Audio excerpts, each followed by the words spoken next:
All right, we're live. Welcome Hello, back. Uh, so Greg and Paul show. I'm Gregory, I'm Paul, and we break and down the latest in startups, SaaS, AI, whatever the internet is debating. Paul, where are you dialing in from? I am dialing from New York, Brooklyn specifically. I'm sitting All outside right. of a cafe. We, we asked him to step away from the espresso machine that was That was tough. hurting my ears. And this week we have a guest, Tushar Kumar. Hey He guys. is a financial professional I've known for some time. We'll conduct a little interview with him, and of course, we'll always touch on some news items. Tushar, you want me to do a little intro for you and help That'd be the great. audience And understand your background? And well, here you go. sure, I wrote up this nice intro for you let's do that it. I'm more excited than ever All to read. right. So, Tushar Kumar is a private wealth advisor and co-founder of Twin Peaks Wealth Advisors. He helps tech professionals navigate the complexities of equity compensation, tax strategy, and long-term wealth preservation. With over 15 years of experience guiding executives, founders, and employees through IPOs, acquisitions, and concentrated stock positions, he takes a strategy first, relationship driven approach to financial planning. UC Berkeley graduate. I love Berkeley. I've lived there for many years. Tushar specializes in aligning investments with personal values, helping clients plan for major milestones from stepping away to their 9 to 5 and building a legacy. Welcome to the show. Thanks so much, Greg. That's a very flattering introduction. I appreciate you having me No, here. it's super fun. I didn't realize that you lived in Berkeley. That's cool. I didn't know that. I lived in Berkeley for 7 years. I loved it. My Okay. All my right. So wife went to Berkeley. I went to Berkeley. And Berkeley somewhere like, God, when I was like 18, I spent like the summer there. I've always loved that town. And when we lived in San Francisco, my wife kept getting me to try to move there, and eventually she won that. So we lived there for many years. It's a beautiful place. hey, those were really four fun years of my life, and we met through Arjun, who also went to Berkeley. So give him a shout out. Berkeley connection. All right, so since we have you today, and you've got some really interesting experience, I think would be relevant to all the tech professionals and particularly founders who tune into us. I prepared some fun questions for you. So why don't we start with like you telling us about your entrepreneurial journey. I know that I've heard your story. I think it's an awesome story. So I'd love for you to like tell us about how you got started and came to. I'm gonna reveal the $500 million in AUM that you recently announced, which is a fantastic milestone. But I know it didn't happen overnight. So tell us about that. Yeah, it didn't happen overnight, and the credit goes to the team for helping us get to where we are. But maybe what I'll do is I'll take a step back and explain why I'm doing this in the first place. And my first experience with a financial advisor was when I was 14 years old. So my dad unfortunately got diagnosed with stage 4 lung cancer in like March of 2021. He passed in about 8 months later, and he was the primary breadwinner. He was the guy who really made all of the financial decisions in the household. But prior to his passing, he helped my mom hire a financial advisor, and that gentleman was with us for the better part of 20 years thereafter. And he came to us at this really pivotal moment in our lives where we didn't have a whole lot of clarity on what life was going to look like. My mom had a ton of questions like, can I afford to send my twin boys to college? Will they need loans? Am I going to be able to retire here in the Bay Area? And he took us from this point of not really having any clarity to having a ton of clarity and a very clear action plan to work on. So I saw at a very young age the benefits of having someone in your corner in that capacity. So that's sort of what drives us. We want to move people from a point of clarity, from a point of confusion to clarity, and that's really ultimately why we got into this business. But I will touch on the founder journey and how this all started. So Vishal, my twin brother, and I, we both graduated from Berkeley, and we started in financial services right after graduating. We were with a much larger company at the time, but we were very much like pounding the pavement, and we would try anything and everything to get clients, from working our Berkeley networks to cold calling, webinars, seminars, events, you name it. Like we tried it. And at the beginning, like most founders can relate to, there was a ton of rejection at first. I mean, we were battling a number of things, from how young we were to not really understanding sales to navigating the financial crisis, which had just happened. We graduated Berkeley in 2009. It wasn't the time at that time people weren't really excited about investing in the stock market. So there were a lot of headwinds that we dealt with. No, I love the story, and like it was all in the Bay Area, right?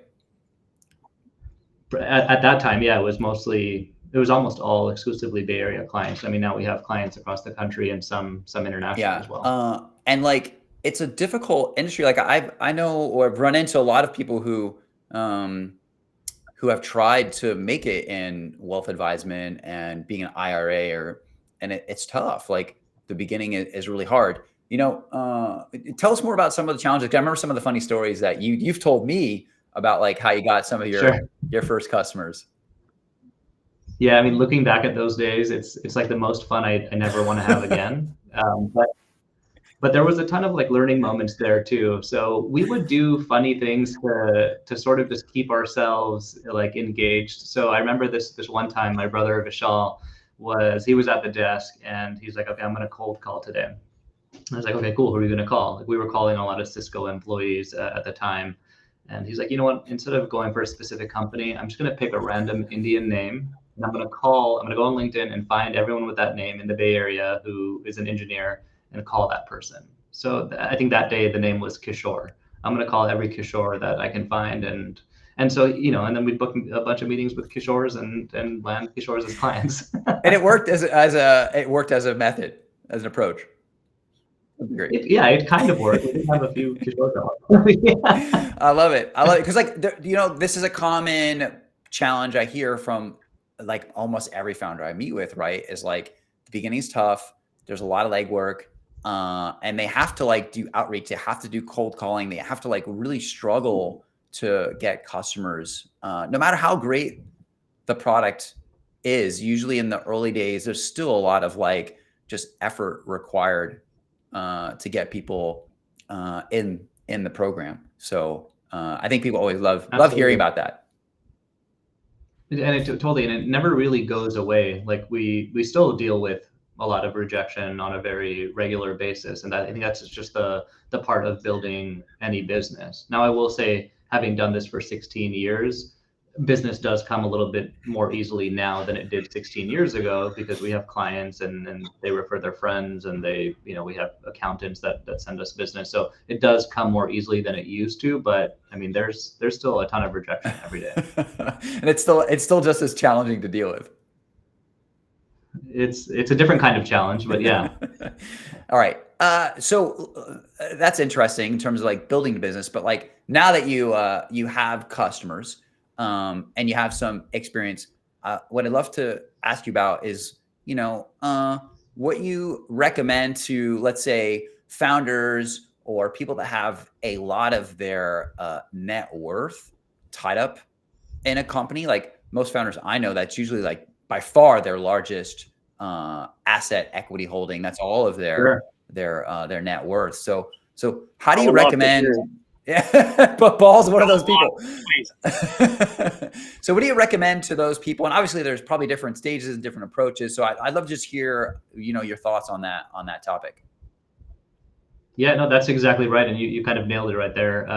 But so I'd say it really depends on where that individual is and what their circumstances are like. But what I have found is that the stage that their company is at is going to dictate a lot of the strategies that we speak with them about. So for example, for early stage founders or early stage employees, typically the conversations that we're having are around things like QSBS or early exercising your stock options. chances are when a company is that early, there may not be a ton of liquidity planning or tax planning to really think about at that point. But those are some of the topics we'll cover at the early stages. As the company grows, the focus then shifts to additional stock option exercises, AMT tax liability. Later on, once the company is much more mature, then we're going to start talking to them about things like how do you navigate a potential tender offer or an acquisition or an IPO, and how do you best position yourself to make the most of that wealth event. So the way that I help someone who is at Stripe, which is a very mature private company that has somewhat regular tender offers, is very different from how I would advise someone who just raised their Series A. Yeah. I know the tax part is what gets everybody, right? I've been through a tender offer. It was funny, like a lot of employees were very excited about it, and then when they saw what the tax implications were, they were a lot less excited. Yeah. It was pretty funny. It went from like thinking like I'm gonna have a down payment on a house to like I'm gonna have maybe a down payment to buy a Honda. Like I literally, it can be really shocking, and I don't think that everyone fully understands or appreciates the differences between like ISOs and NSOs and what that actually means, or double trigger events, right? There's a lot of nuances to tech equity that you need to sort of think through to ultimately know what you're gonna have. But I will say, I mean, there's actually two things that I recommend just about everyone does at any stage of the startup journey. So the first thing is to actually establish an estate plan. It has nothing to do with the options or the liquidity event immediately, but I think just having a good estate plan in place with your trust, wills, power of attorney, healthcare directives, that stuff can really prove invaluable. And I think it's particularly relevant for founders and early stage employees because they often have this very large illiquid asset that's going to be illiquid for potentially a very, very long time. So, having that asset point to a trust or having a clear plan for what happens with that wealth, if that liquidity event happens after the person has passed away, is important to think about. And the second thing I advise just about every startup employee is to partner with a knowledgeable CPA, because there's certain tax planning things they can take advantage of while the company is still private around like option exercises and whatnot. And they'll need, I think, the services of a CPA before they would need my services. Yeah, 100%. A friend of mine got into wealth management, and he became my advisor. I think it was one of his first customers. And so it's funny, like some of the advice he gave me was exactly that. I remember one of the things he was talking to me about was like, do you have insurance? Do you have life insurance? Like, you guys own this condo. Like, what happens if like you're not around? I was like, these are good things to think about. Yeah, like I hadn't thought about that at all, right? And that was actually one of the first things that we did, right? Like if like my wife and I want her to be able to afford the mortgage, right? Like if I'm not around, right? Some basic stuff. Yeah. Yeah. Contingency planning is very important. You may not want to think about it, but those contingency plans might end up being the most valuable thing that you do. No, I do not like thinking about it. For somebody that doesn't currently have a wealth advisor, how do you recommend them to start? Like, what's the first stepping process? The first step is actually just to figure out your why. Like, why is it that you might want guidance in the first place, right? Is it time? Is it expertise? Is it accountability? Is it knowledge? What is it that you're looking for? Because depending on that need, it might point you to different solutions. Maybe all you really need is a CPA. Maybe you need someone who can just help you with some basic cash flow planning. Or maybe you get to a point where your needs are robust enough that you need more of a full service wealth management firm. But I think starting with why is always the first step, because that will help guide your search in the right direction. All right. Why don't we move on? This is a question that I love to ask lots of people. So, and there's different flavors of it, but what do you think is the biggest myth that people, let's say in the high tech space, believe about finance and wealth that you think needs to be debunked? Sure. Well, I'll speak to one about like founders and early stage employees in particular, since I know that's your audience. But I'd say the biggest myth is when people think that they can worry about their financial planning after their exit. And that mindset can be very, very expensive. And waiting to plan for an exit typically means that you're acting, you're acting reactively versus proactively, and it almost always costs you more in taxes. And I'll give you an example. So back when Twitter went public, I had a client there. She did not fully understand what exercising incentive stock options meant, and one of her coworkers said, "Hey, you should really exercise these options before the IPO." And she was about to do it, and then I opened her eyes to the fact that if she did, she may have an AMT liability around like $400,000 that she would have to pay out of pocket well before that stock was actually liquid. And she didn't have $400,000 just sitting in a bank account that she could use. And so anyway, we dodged that bullet. But yeah, planning, I think proactively planning would have certainly helped her. That's I think that exercise, had she done it a couple of years prior, would have been far less expensive. But yeah, definitely the biggest myth is to wait to plan. And I like to reference Bill Walsh, who was the 49ers coach.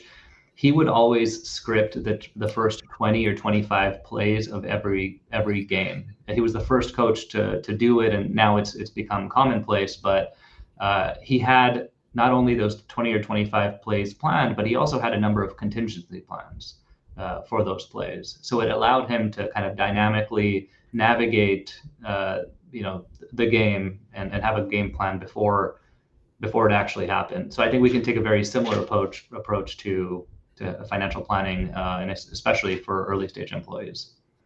Yeah, I think a lot of people aren't aware that like the tax implications are really complicated. And like I'm not an expert. Like there's just, and I've heard lots of stories like when you describe that, like if you exercise in this way, the implications are enormous in terms of like taxes. And if you do it a different way, it can have a different impact, and it's really complicated. So yeah, if anybody out there has questions, like you should definitely do some research and perhaps seek advisement of a professional, because it can get really complicated really fast. Yeah, and I'll give some direction to your listeners here, but there's a firm in Southern California called Workwise CPAs. It's run by an accountant named Asma Hoke. She's great. She's very knowledgeable with stock option taxation. She does a lot of our planning for our clients. If you're looking for someone who's knowledgeable in that space on the tax side of things, consider her. All right. So that's the let's say that's the exit or exit scenarios that Sure. like people who listen into our show perhaps are excited about. The other type of people who listen to the show, and the vast majority of people I speak to, are in a different position, which is usually, or maybe it's even the same person, but they like work at a large tech firm. They are making a significant amount of money, but what they really want to do is start their own business, start their own startup. They're looking to like build some type of like technology product or do something. And so it'd be great to hear from you, like people in that position, right? Like maybe, so typically it's like they work at like a Microsoft or an Amazon or a Google, and they've been there for a few years and they're making great money, but like they see themselves as like, I need to figure out some kind of like plan around doing my own thing. So what would you recommend people do if they want to pursue their startup full-time? Yeah, I mean, there's really two ways to plan for that financially. So, and I come across this quite a bit within my own client base. But the first thing they can do is build guardrails, or option two is to invest for cash flow. And I'll talk about each one. So building guardrails, what I mean by that is making sure that they have saved up enough liquid savings so that they give themselves real runway, so that they're not going to be stressed about bills while they go and start their next thing, because that can put undue pressure on the person. I like to say, plan for a couple of years, because it might take some time for your startup to get off the ground, but having a couple of years worth of runway is going to allow you the time to work on a product, ideate it. If you have to go back to the drawing board, you have some time before you need to make a call on whether you continue. So guardrails can be really helpful. And in terms of effectuating that for clients of mine at places like Meta and Google, typically what we'll do is we'll have them sell some shares and park it in like cash or money market, so that they have that liquidity pool available to them.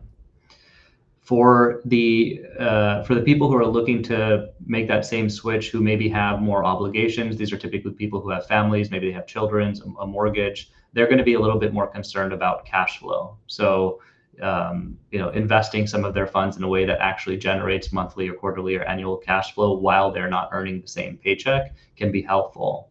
So examples of things that we've done there is we've said, hey, look, you've got, X millions of dollars in Meta stock. Why don't we take some of that and invest it in different credit funds that are paying out, X%, and that gives you some monthly cash flow that you can use for your bills.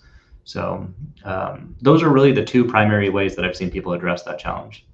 Yeah, I think I think what I've seen is like people need to perhaps plan for it to take longer than they might think. I think that was the best part of what I heard you say. Everyone's always very optimistic, but the reality is like you don't know what's going to happen in the market, right? Like it might because I've seen people like they're building this thing on the side and they're kind of working on it, and then like it takes off and they get really excited about it, but like it could be a false start. Something could happen in the marketplace. So not that you shouldn't like jump into it and like take advantage of the opportunity that's presented to you. Like that's fantastic that you've got traction and it's growing. Just be aware that like it might not happen in 3 months that you're just like able to replace your salary, or like maybe you even do that, but sometimes it's not sustainable, right? So just be careful and be smart and try to set yourself up.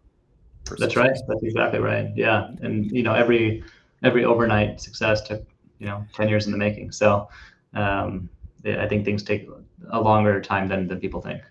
Yeah. It's interesting because I have a couple of people that are in this situation where they work full time and they're working on something.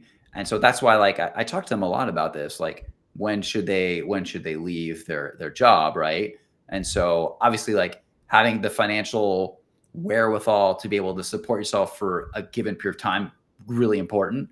And then have traction. Like I would try to like stay at my full-time job until you're like, wow, we're getting, 10 signups a day now. We got 100 signups this weekend. Like wait till you've got some traction. I think people maybe get a little too excited too early. And you want to make sure that like there's enough signals out there that indicate it could work. Yeah, I agree. All right. Awesome. So, how about early stage founders who have had a small exit? Like, so similar situation to this, but like maybe they've sold their company, they've got some cash, or maybe it's equity, and they're thinking about their next startup. Like, how do you recommend that they like balance investing in their next venture and just diversifying away so that they can be to some degree financially secure? Yeah, that's an interesting one, and it's actually one that's coming up a little bit more often right now because of some of the VC funding that occurred in like 2020, 2021 when prices were very frothy. We're starting to see some exits from some of that, but they're not all that great yet because of the multiple that many investors paid back then. But in terms of like how to balance that, I think that you have to start with, of course, building a personal runway for yourself, right? That way you can work on your next big thing without financial anxiety. So I do think it makes sense to set some aside for yourself to make sure that you have the resources to kind of get by. But from there, I'm a big believer in reinvesting in yourself. So if you were to ask me like what would I do in that situation, I would bet on myself and I would start the next thing, especially if what I've had is not enough to secure my financial future forever. I think reinvesting in myself through education, professional development, maybe starting using the using the money as seed capital for a business, I would take that bet all day. Yeah, no, I love it. I know so many people who do this. They just completely double down on the next startup. Like, I don't know if I would do that personally, but like I meet people all the time. Like they took basically everything they earned from their exit and put it into the next company, which I think is really admirable. And I love that they just have so much confidence that it's going to work. Yeah. Well, the mindset there too is that you're not starting from zero when you start the second time around, right? You're starting from this huge knowledge base and experience base that you have. That network, experience, the relationship. That's right. Well, loud there, dude. That's okay. So I have another follow-up question that's related to this. Like, I think people also want to get into angel investing, and it's something you and I have talked a little bit about. But I'm curious, like, what your thoughts are on that, right? Because I think the same scenario here, like, you had some kind of exit, you have some cash now, or like successful tech executives who were very lucky and had a great run with like an Apple or a Google. They've got a lot of cash, and they get approached all the time from people who perhaps want them to invest in a startup. So, what are your thoughts on like angel investing, and what advice do you have for people who perhaps want to pursue that, like either on the side or even full time? Yeah, well, maybe like I'll share a couple of examples from what I've seen my own clients do. So many of my clients who have had some, significant wealth events do like the idea of getting involved with angel investing, and they do it a few different ways, right? They may use an online platform like an Angel List or Equities and Shares Post, or Forge, I think is what it's called now, to get exposure to some of these private companies. If they have relationships with founders, they can kind of go direct. But I'll speak to it from a financial planning standpoint, right? Because the odds of one of those investments, turning out well is so low that I typically have my clients limit how much they actually invest in the first place, right? So it might be 1 or 2% of their liquid net worth is something that we would commit to angel investing. And from there, and the way I think about it is, look, if we just assume that all of those investments go to zero, I think your financial plan is still going to be okay and on track. So I don't have a ton, honestly, I don't have a ton of perspective on the doing angel investing full time, because I just haven't experienced that with my client base. Yeah. So I don't want to speak about something that I haven't experienced firsthand. No, that's fine. I think for everyone, like limiting a portion of your net worth and seeing it like as part of your portfolio is definitely the best advice. And you're correct too, that like the math is well known, right? That like most, not just angel investments, but venture investments go to zero. Like that is just the reality of the space. I did meet with couple of angel investors. There's some great networks here in Seattle. And Paul, I think you and I talked about it. And since we've hit on this topic, he had some good advice about like just making sure you make enough investments. Was his thoughts around it was that people generally spend, they get all excited about it. It's like their cousin's startup or their friend, or let's assume that like you're this person who just had an exit, or you have some money and you work in tech company. And so you get approached by people all the time, and it's like a good friend or a college buddy or somebody like you really believe in them, right? And you think they're doing something that's excellent, and they just double down on it and don't think too much about like the long-term or portfolio perhaps implications, right? They just go like, here's 30 grand or here's 100 grand. Like they just make like a really large investment, where if they looked at it like, I've got X amount of dollars in my, like as my net worth, I'm gonna take 1%. So let's pick an easy number, like it's 100 grand or 500 grand or $1 million, right? And then you just take that portion, that 100, that 500, that million, and then you divide that up on a number of investments, and just think about it like from that perspective. And then he actually had a number. This guy John Seacrest, I can if anyone's interested, I can provide a link to like courses and things that he does. He's considered like the grandfather of angel investing in Seattle. And his number was 20 investments. So he's like, if you're an individual person and you've got some cash and you want to do angel investing, he's like 20 is the number where the math will typically show, not guaranteed, that you'll have enough hits that it will return the investment.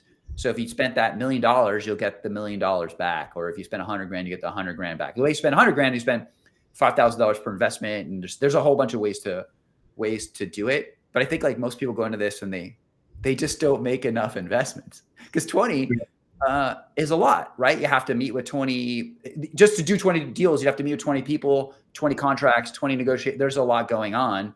Sure. And then that's assuming that they all close, right? You might have to meet with a lot more people. So yeah, I mean, ultimately what you're advocating for really is diversification, right? Is make enough bets. So you're singing my song here. But I will say one thing that has changed in the last 5 years is that the accessibility to many of these early stage investments has really accelerated. So like even for our clients, we have a couple of different platforms that our clients can use to get access to really well-known venture funds. And years ago, you would only be able to go to some of these names if you were willing to write a 7-figure check or maybe even an 8-figure check. Now, with these more investor-friendly structures and platforms that have been created to provide these access, we can get people into a venture fund with as little as 100,000 or 250,000, and all of it is done with just one fund, right? That fund is taking the money and going out there and meeting with the founders and deploying the capital for our clients. So it has become much easier for investors to get that diversification without having to do it all on their own. Yeah. So that was basically his premise, which is very logical to me, that like you just need to make enough of them. That's why I brought this up, because like I meet people in high tech all the time who are interested in making some investments, and I think that's where I would advocate for like people being more like, that's called sensible. I think like I always like to think like, oh, I know exactly what startups are gonna work, and I point to like all these founders, people I met that were a success, right? But I think that's like just overconfidence, and it's, which is fine. I think that's what you have to be successful in the space, right? So trying to have some just a realistic perspective on like the realities of this, because there's so many things that can still go wrong, even if you got it right. Like you found the right startup, you found the right founder, you made the right investment, things can still go off the rails. The investment could just go to zero because the acquisition later down the road doesn't work, or they take on additional money and you get crushed. There's just so many things that can happen. That's right. All right. One more on this like similar topic. So, and I think the last scenario that we haven't discussed is like you're a founder and you're preparing for acquisition. Let's assume it's an acquisition. Sure. Because I think that's pretty common. IPOs are pretty rare, and they're not listening to our show on a Friday if they're prepared for an IPO. Maybe they are listening, but I think they've got plenty of help. If you're like aiming to get, or you're looking into the acquisition side, preparing for an acquisition, you think that's in the cards for you? Like, what kind of things should people do to enable that they have success, or set themselves up for success with an acquisition if they're running a startup? Sure. So I'd say that there's really 5 things to consider, right? The first is to build an option exercise plan and to understand the tax liability associated with that option exercise plan. 2, I think you should have a clear definition of like what enough looks like for you, and I'll speak to that in a second. 3, hire a CPA. 4, get your estate planning documents in order. And 5, meet with a financial advisor to plan out what you're going to do with that money after the acquisition. But let me delve into each of these bullet points in a little bit more detail. So understanding your option exercise plan, right? So typically what I'll see with early stage employees is that they have incentive stock options. If they exercise and then hold those shares for a full year before the ultimate exit, you get more favorable tax treatment, right? So that does require some planning and some visibility, right? You can't decide you're going to go through an acquisition tomorrow and then get that same tax treatment. So you need to be a little bit proactive about this. Understanding the associated tax liability is key, because whether they're ISOs or NSOs, they're going to be taxed differently. So that's where I think partnering with a good CPA will make sense. 2, defining what enough looks like. So the reason I stress this is because when you're going into it, let's say you're the founder, right, and you have a lot of control over that sale, knowing what enough is for you may help you negotiate that deal in a way that might be more favorable to you long term. So for example, let's say you realize in your head that, hey, I really want to have $10 million of cash coming out of this deal, and you know that's what your family needs to be comfortable. But the deal is worth 20 million. Do you really need to get all 20 million in cash, or should you maybe negotiate some stock in that deal so that you have stock in the new entity that you'll be working for after the deal goes through? So understanding what enough means to you can help you pull the right levers to make sense of the deal. 3rd, I mentioned hire a CPA. I think that's self-explanatory. 4, estate planning documents. We did talk about that a little bit earlier, so I won't go into it. And then lastly, to meet with an advisor to plan what you're going to do with the cash when it comes in. And I think there the conversation really needs to be around like, what do you want that wealth to accomplish for you? Is that giving you financial freedom? Are you looking to reinvest that because you really want to grow your wealth? Or are you looking to generate passive income so you can take some more time off and enjoy your life? But all of those qualitative goals are going to ultimately drive the quantitative strategy. Anyone listening to this show is going to gamble it all on their next startup. I I believe it. Or crypto again, meme coins. Cryptos, yeah, stable coins is acceptable. Yeah.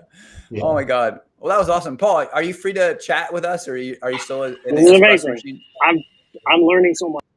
Oh, that's bad. I get there's a little sound, but that sounds good. You sound better. So why don't we move on and do some news items? In fact, like I think there's only one news item to talk about this week. Are you ready for this, Paul? I am.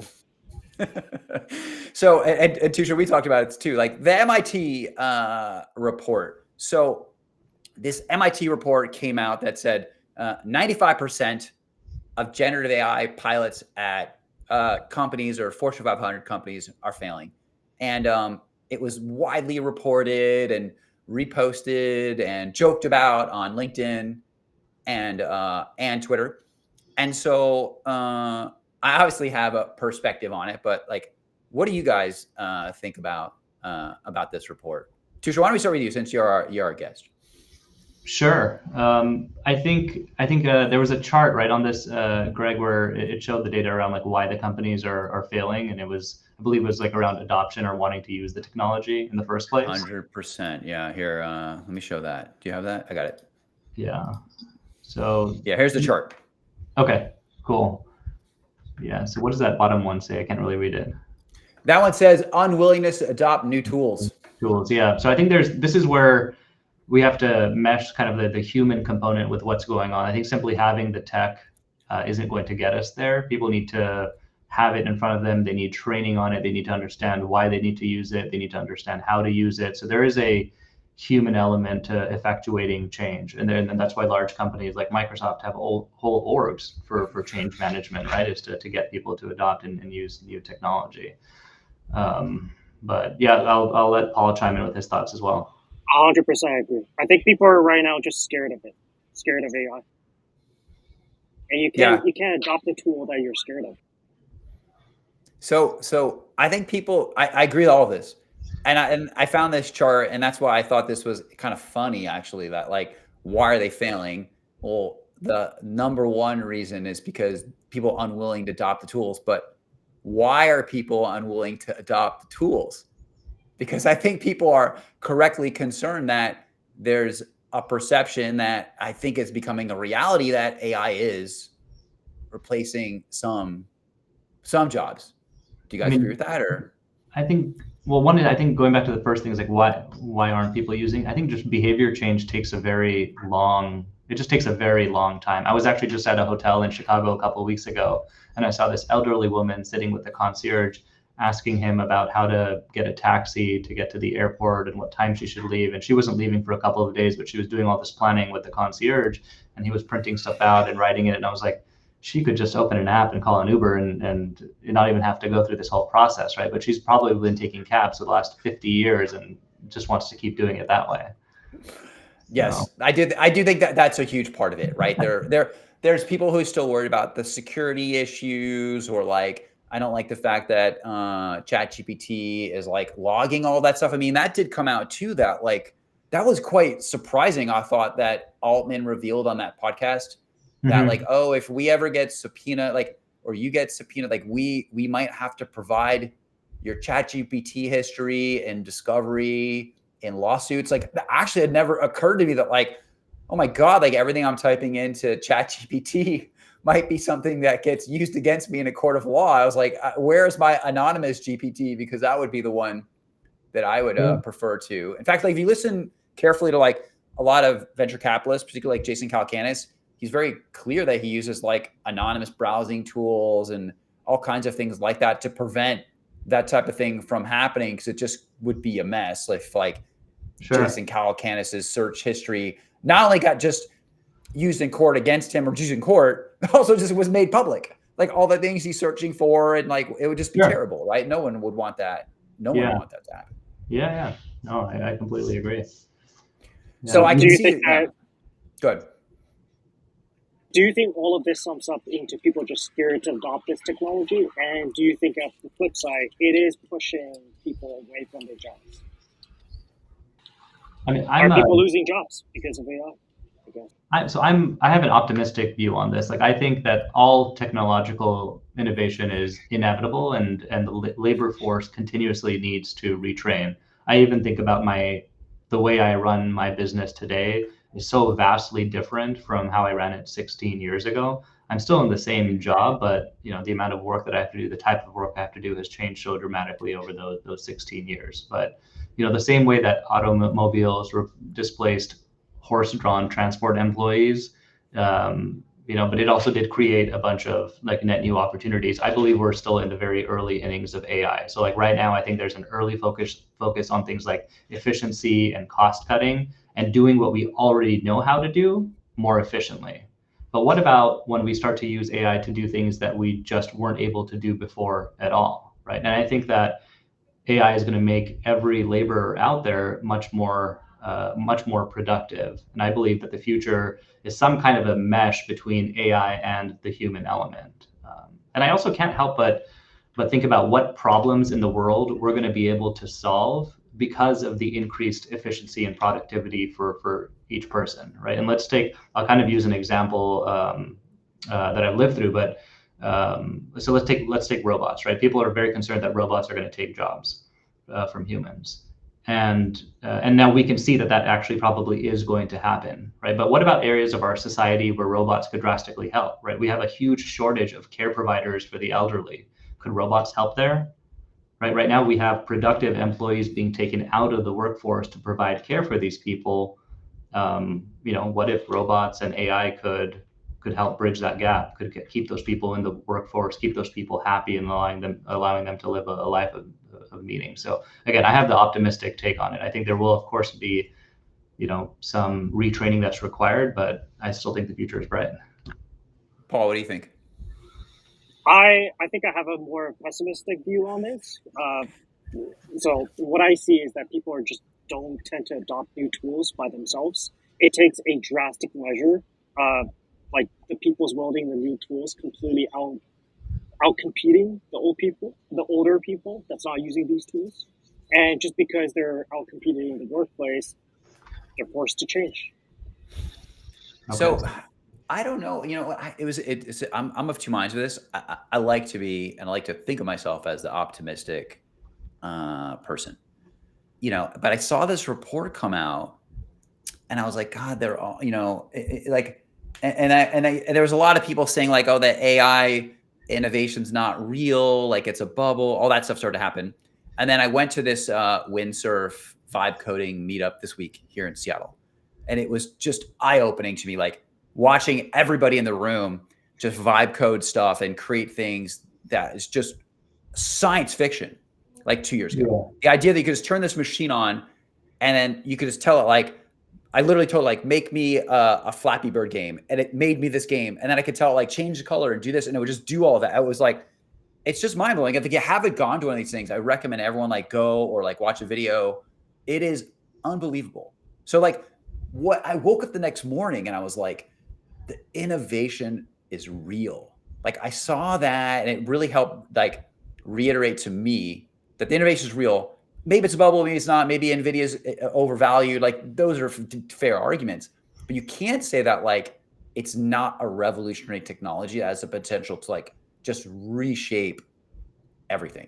So from that perspective, I'm really optimistic, and I love that you brought up robots being used to like repair oil rigs in the ocean or clean up nuclear spills. Like I could just come up with hundreds of scenarios where like robots are a way better option to do things that like we don't want humans to do, or humans can't do. Right at Chernobyl, they had to like have those volunteers to go and like move stuff around, and all those guys died. Like it's just horrendous, like what they had to do to clean it up, right? And now we would have like robots that could go and do that. We don't have to put people at risk. I think that's fantastic. But I do think that like, and I'll share this report. I do think that the AI tools and innovation taking jobs away is real. And so this was a study that came out. The article goes in to say like it's not peer reviewed, there's issues with it, but we're seeing all these, employment numbers that seem to indicate it's really hard to get a job as a college graduate, no matter where you graduated from, like a grade school, a community college. It's really difficult, and that's something that we hadn't seen in the past. And then this study seems to indicate that at least some part of it is AI. I do think there's other factors. I think zero interest rate environment is huge. Maybe 80% of it, you could make an argument for that. But I don't know. I think AI is having an impact today. And I know, Paul, you have a perspective on this. Yeah, anecdotally, so I owned a dev agency before, and AI's effect on doing development work is just, it's massive. It cut the price overall of all of my projects in half. So, what that means is you're just pushing people out of the market, right? Yeah. So the work that you were getting now, like, so the way I understood what you were doing is like, Yeah, you were literally creating an MVP. So a minimum viable product for a company. It was easy exactly. for them and better for them to outsource it to someone like you. And I know other people that had this business too, and they would build Exactly. prototypes and do all kinds of research and things for companies. But now with like vibe coding tools, it's very easy for them to just do it internally, or like the product people are creating the MVPs themselves. They're not outsourcing these things to development teams to create them. Exactly. Yeah, going back to your hackathon or windsurf, where you vibe coded your game, it used to be a product owner would have to hire somebody like me or my team to do this for them. But now you can sit in front of your computer and just talk to AI, and it'll get it done. Yeah.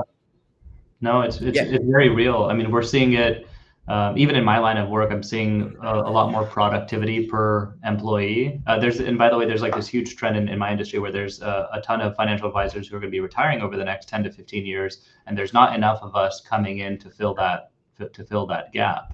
So I'm constantly bombarded with these new AI tools for financial advisors, where I guess the ultimate vision here is that financial advisors are not going away, but perhaps one advisor is going to be able to serve more households more efficiently by using AI. And I'm already seeing that in a very small capacity in our business today. And I think that's, maybe what that report is reflecting, is that the existing employees that are there are able to just do a whole lot more, and that's resulting in fewer jobs being created by those same companies. I will say there's going to be probably a latency effect to this, where those people who are out of work will ultimately be able to start new businesses and get started much more quickly because of AI as well. So there's two sides to it, but we're probably living through some of the early pain.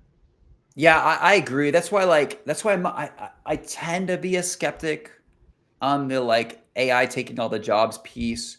It's logical that college graduates and like entry level jobs would be the ones that corporations or just any company pulls back on, because those are things that AI can probably do. Like that's what I did with interns, right? Like do this research thing for me, or fill out all these forms, or take all these Excel sheets and mash them all together. And those are the types of things that AI could do really well. So I don't have like a huge need for interns to do that. And I think that companies are definitely seeing that. But I also think that like you had ZERP for like 14 years. Yeah. So, and I think that people don't actually talk enough about this. So you had 0% interest rates for a long time. So if you're in your like 30s, that's all you've actually known, is that interest rates were 0, borrowing costs were like really low. And what I saw in Silicon Valley, because I came there before all of that, was like the ability to like just easily fund startups. It was very apparent to me, created a very competitive market for labor. So because there was like so many startups, they all needed a head of content. They all needed a CMO. They all needed a CTO, right? And now that there's not as many startups getting funded, the need for like these positions just isn't quite as acute as it was. There was really like a shortage. Like I remember 2016, 17, 18, it was like companies were desperate. It was really hard to hire people. There was like there's still like 1,000 unicorns, right? I mean, that's a lot of companies. And there's probably like 500 of them are in the Bay Area, and they all needed to hire people, right? And we're not minting unicorns at that rate, and we're not funding companies that are going to compete with them at the same level. So I think that that's a larger factor in like the cooling off of the tech job market. And then you have this like, AI narrative. And so of course employees are like, well, I better figure this out, right? I better be productive, because like the labor market just isn't as constrained. Yeah, definitely.